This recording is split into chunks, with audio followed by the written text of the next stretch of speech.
10 hottest years ever measured, they've all occurred in the last 14 years. And the hottest of all was 2005.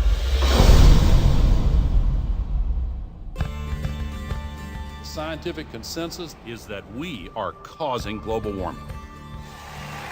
I am Al Gore. I used to be the next president of the United States of America. This is Patagonia 75 years ago and the same glacier today.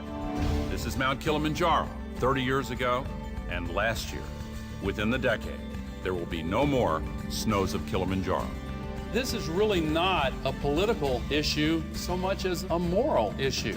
The temperature increases are taking place all over the world, And that's causing stronger storms. This is the biggest crisis in the history of this country. Early this morning, Hurricane Katrina slammed into New Orleans.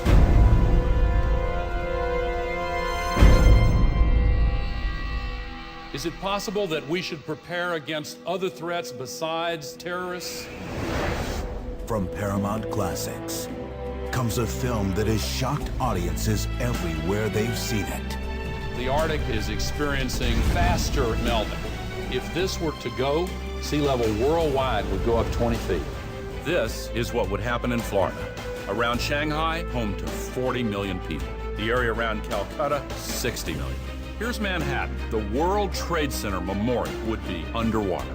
Think of the impact of a couple 100,000 refugees, and then imagine 100 million. We have to act together to solve this global crisis.